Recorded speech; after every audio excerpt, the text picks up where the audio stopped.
Eric Signage Maker.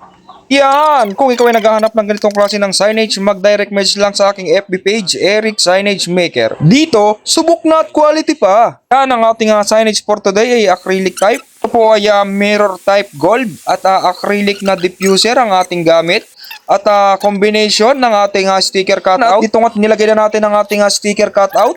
Dito nga medyo mabusisi guys ang ating pagdidikit ng ating sticker cutout. Ito nga guys ay gumamit pa tayo ng transferring tape para maiayos natin yung ating sticker. Kitang-kita nyo naman guys yung aking pagmumuka. Mukhang kulang pa sa tulog. Yan at ito na nga ang ating finish. Napakakintab at napakaganda.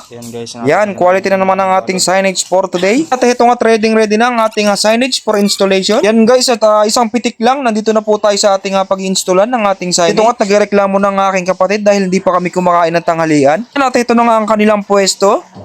Ayan, 3 unit agad ang kinuha nilang pwesto. Yan, mukhang big time yata si Ma'am. Shoutout sa ating kliyente na napakaganda na si Mama Yasiyu.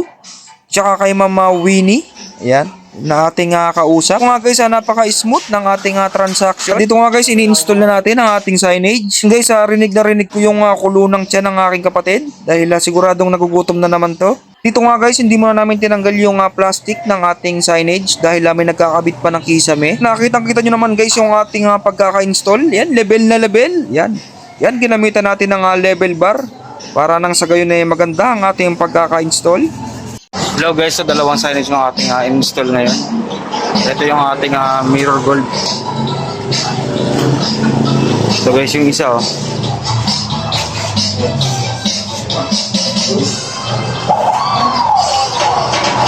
Tapos dito naman namin lalagay guys yung isa. Mga guys, sinahanda na natin yung ating signage. Ayan, tinatanggal natin yung mga tornilyo. Ayan, tatanggalin natin yung backing dahil uunahin natin i-install dyan guys, yung pinakalikod ng ating signage. Tapos tsaka natin itataklob. Yan, wala na nga tayong taga-video dyan guys, kaya medyo putol-putol yung ating video. Ano, ito nga finish na ang ating pag-install ng ating signage. Yan, sa mga naghahanap ng ganitong klase ng signage, yan, DM na. Ayan, ito nga guys, sinashoutout natin ang ating mga viewers. Ayan, mga taga Quezon City, taga Manila. Ayan, Norsagaray, Bulacan. Maraming salamat sa panonood. Aking pong lugar, Mataas sa Kahoy, Tigbe, Norsagaray, Bulacan. Shoutout po sa inyo.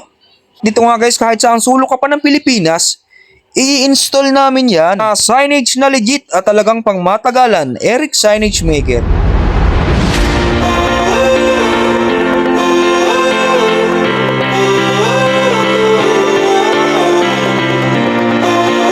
Oh, gulat ka no? Magpagawa ka na.